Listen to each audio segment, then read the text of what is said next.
The Cursed Crown. Once upon a time, in a peaceful and serene African village, there lived a powerful spiritual couple, Akoth and her husband Olug. They possessed extraordinary spiritual abilities.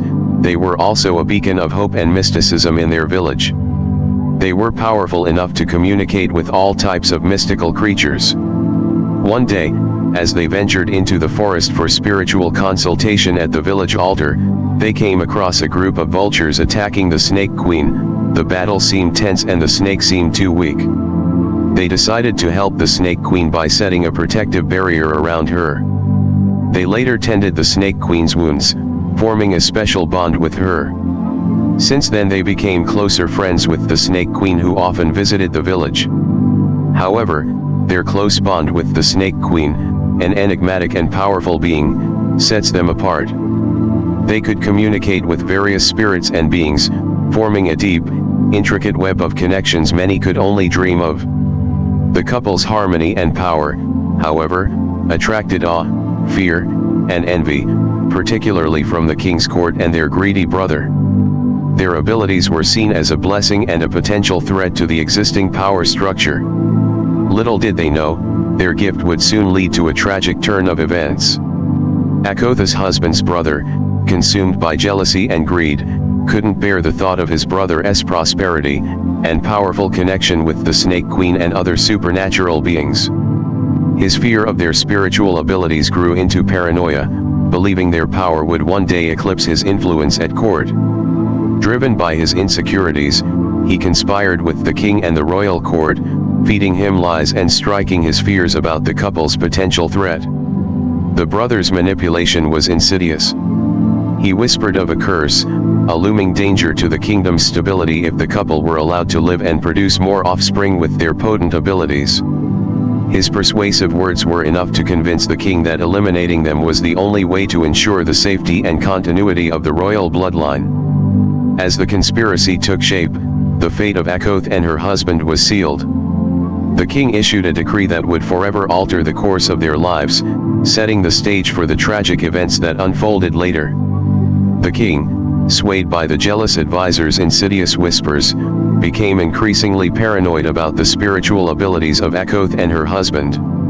He saw their potential offspring as a direct threat to his reign. With mounting fear and pressure, he decreed that Akoth and her husband's family must be eliminated to safeguard the kingdom's future. The royal guards were dispatched with orders to execute the family. The villagers, unaware of the conspiracy, watched in horror as the king's men marched towards Akoth's home. The air was thick with tension, and the once vibrant village fell silent in dread. The king's decree, driven by fear and manipulated by jealousy, set in motion a chain of events that forever altered the fate of the kingdom and ignited a quest for revenge. On the day of their impending execution, Akoth sensed an overwhelming sense of dread and sought out the Snake Queen, her closest confidant and guide. She poured out her heart, sharing her troubling visions and the restless feeling that gnawed her soul. The Snake Queen listened intently, her wise eyes reflecting the gravity of Akoth's words. The Snake Queen, knowing the seriousness of the situation, advised Akoth to leave her child, little Akin, under the palm tree and call out a code only they understood if she sensed the danger becoming real. This would summon the Snake Queen to protect the child. Because if it's the king's order, then their fate is sealed no matter where they go or how far they escape. As the guards closed in, Akoth's fears materialized. In a last act of desperation, she placed little Akin under the palm tree and called out just as she was advised, hoping the Snake Queen would arrive in time. The Snake Queen responded, but she arrived just as Akoth breathed her last. With her dying breath, Akoth cried out in agony, cursing those who conspired in her family's death. She foretells that one day, the conspirators and the executors' families will meet the same fate, dying to the last in the same way. The Snake Queen, heartbroken and enraged, swore to Akoth that she would train little Akin and give her serpent powers to avenge her parents. She carries little Akin to a hidden sanctuary, deep within the forest. Away from prying eyes, she raised the girl in secret, nurturing her spirit, and teaching her the ways of the serpents. The forest became their home, a place where Akan learned to harness her latent powers and grew into her destiny. Akan's destiny is now entwined with the Snake Queen's promise of vengeance. The bond between them grows stronger, and the fire of retribution burns brighter in Akan's heart as she learns to harness her powers. Every night, Akan would wake up from hearing piercing cries of pain, and a curse her mother spoke out just as the Snake Queen told her. As the years pass, Akan blossomed into a strong and beautiful young woman, her captivating blue eyes a reflection of her inner strength and connection to the serpents. Under the Snake Queen's guidance, she mastered ancient arts and honed her skills, preparing for the day she would avenge her parents' deaths. Akan's bond with the Snake Queen deepened, and she became a fierce warrior, ready to face the challenges ahead. The fire of revenge burned bright within her, fueling her determination to bring justice to those who wronged her family. Her captivating blue eyes drew admiration and intrigue, masking the fire of revenge that burned within. Under the Snake Queen's tutelage, she became a formidable warrior, ready to avenge her parents. When the time came for Akan to leave the sanctuary of the forest, she stepped into the world beyond, her heart set on justice. When she arrived in the village, she posed as an orphan. She befriended Ayako, a kind-hearted woman who worked in the market. Ayako, moved by Akan's story, took her in and provided her with shelter and care. The stage was set for her to begin her quest, starting with the king's jealous advisor, her uncle. Akan's path to vengeance was paved with determination and the wisdom passed down by the Snake Queen. One day, while Akan was helping Ayako at the market, the crown prince passed by. Captivated by her striking beauty and mysterious aura, he couldn't take his eyes off her. He approached, intrigued by this enchanting young woman. Their encounter set in motion a chain of events that brought Akan closer to the royal court and her ultimate goal of vengeance. With Ayako's help, Akan quickly became part of the village community. The crown prince, still captivated by Akan's beauty and aura, continued to seek her out. Akan used this opportunity to gain his trust and access the palace. She weaved her way into the lives of those responsible, her powers allowing her to charm and manipulate. In the heart of the palace, Akan began her meticulous plan of revenge. She used her powers and charm to weave her way into the inner circles of the royal court. Each interaction was calculated, each word chosen with precision to sow seeds of discord among the king's closest advisors and confidants. Her influence grew, and the serpent's plan slowly but surely took shape, with each move bringing her closer to justice for her family. With her place in the palace secured, Akan set her plan into motion. Her primary target was her uncle, the jealous advisor who betrayed her family. She began to subtly undermine him, spreading whispers of his deceit and planting seeds of doubt in the minds of the king's confidants. Every interaction was carefully orchestrated. Akan used her charm and intellect to manipulate conversations, slowly turning the court against her uncle. The once trusted advisor found himself increasingly isolated, his influence waning as suspicion and distrust grew around him. Akan's actions created ripples throughout the palace, causing unrest and paranoia among the king's inner circle. As the seeds of revenge took root, the court became a breeding ground for tension and uncertainty. The stage was set for the next phase of Akan's plan, bringing her ever closer to justice for her family's death. Under the cover of night, Akan began her systematic takedown of each conspirator. Using her powers, she moved silently and swiftly, striking with the precision and lethality of a serpent. Each victim was found with the telltale signs of a snake bite, leaving the palace guards baffled and the conspirators terrified. Each morning, the palace woke to news of another death. The once powerful conspirators, who had felt untouchable, now lived in constant fear. Whispers of the curse placed by Akoth and her husband spread like wildfire, casting a shadow over the royal court. The king grew increasingly restless as the deaths accumulated. Memories of the curse resurfaced, haunting him. He recalled Akotha's dying words, foretelling the demise of all who conspired against her family. The once confident ruler was consumed by paranoia and dread, watching helplessly as the prophecy unfolded before his eyes. Akin's plan worked perfectly. The fear and unrest she sowed weakened the palace's unity, making the king and his remaining supporters more vulnerable.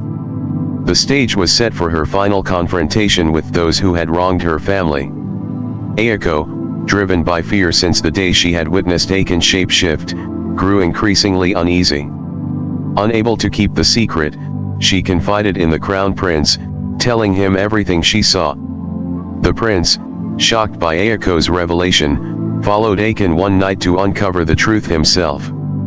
Under the cover of darkness, the prince witnessed Akin's abilities and the lengths she went to for her revenge. Confronted with the truth, he pretended to support her, expressing understanding and false solidarity. But beneath his facade, he was torn by loyalty to his family and fear of the curse. The prince secretly informed his father, the king, about Akin's true identity and her plans. Together, they devised a plan to trap her and end her quest for vengeance. The king, desperate to break the curse and save his lineage, was willing to do whatever it took to stop Akin. As the net closed in around Akin, she remained unaware of the betrayal that turned the tide against her, setting the stage for the final, dramatic confrontation. On the last day of her quest for vengeance, Akin was ambushed by the king and his forces. The king, driven by desperation, brought snake charmers and protective charms, believing they would neutralize Akin's powers. They had a heart-to-heart confrontation, where Akin faced the man responsible for her family's demise. With the presence of shots and charmers, Akin's strength was limited, especially since she had been shot several times. Out of desperation, Akin let out a piercing cry for help that sent waves throughout the village. Her cry reached the Snake Queen, who rushed to Akin's aid. However, the king's men were prepared, and they captured the Snake Queen just as she arrived. Seeing the Snake Queen in chains, Akin was flooded with memories of her mother's painful cries, which haunted her as a nightmare each night for the past 18 years. The echoes of the cries unleashed a power within her that even the charms and snake charmers couldn't control, and that even she and the Snake Queen didn't know she possessed. In a blinding rage, Akin's serpent and spiritual powers fully emerged, resulting to a massacre. The king's family and soldiers fell one by one, unable to withstand the sheer force of her wrath. The battle was fierce and brutal, with Akin's fury leaving no one untouched, only the Snake Queen, who had to call out a phrase only they two could understand, which calmed her. The king, witnessing the chaos, realized the true cost of his fear and greed. As Akin stood over the fallen king, she echoed her mother's curse, ensuring that he understood the full extent of his downfall. The final act of vengeance was complete, but the cost was great too. The palace was left in ruins, and Akin had to decide what the future held for her and the kingdom. Standing amidst the aftermath, Akin felt a profound sense of relief. The echoes of her parents' desperate cries, which had haunted her nights, have finally quieted. Her thirst for revenge had been quenched, and she knew she had fulfilled her promise to them. The constant reminder of their innocent deaths and the call for vengeance are now laid to rest. For the first time, Akin felt the weight of her mission lift. She realized that her parents' spirits could now find peace, and so could she. The kingdom stood at a crossroads, and Akin had to decide the path forward. Redemption lay ahead, a chance to rebuild and heal the wounds of the past. The strength she once used for revenge, she now turned towards guiding her people into a new era of hope and unity. With the curse lifted and her parents' spirits at peace, Akin stood at a new threshold. The kingdom, once steeped in fear and betrayal, now looked to her for guidance and renewal. The burden of revenge had lifted, and in its place, a new purpose emerged. The Snake Queen, her ever-loyal mentor, stood by her side. Together, they began the arduous task of rebuilding the kingdom. Akin reached out to the villagers, offering her protection and wisdom. While conversing with the villagers, Akin learned about the fallen council's corruption and immoral activities such as rape and looking down on them, the poor, and that they used to silence anyone who opposed them and spoke against their bad governance, so their death came as a relief and new dawn. She encouraged unity and forgiveness, knowing that true strength lies in a community healed from past wounds. Under Akin's leadership, the kingdom began to thrive. Old divisions healed, and the people found hope in the promise of a brighter future. The tale of the Serpent Queen and the girl who avenged her family became a legend of resilience, transformation, and the power of new beginnings. The kingdom entered a new era, one shaped by the strength and compassion of Akin and the wisdom of the Snake Queen. The cycle of revenge was broken, and replaced by a legacy of peace and unity. Akin's journey had come full circle, and she stood as a beacon of hope for future generations. The king's son from the maid he had once raped and threatened was crowned the king, to continue the fallen king's legacy, and was severally cautioned against greed and immorality. He became the king of the people whose reign was told to generations that came. He was known as the most loved king for generations that came. And so, the story of Cursed Crown finds its end, not in darkness, but in the light of a new dawn. The end. I hope you've enjoyed this story. If you have, please like the video and subscribe to this channel for more stories like these.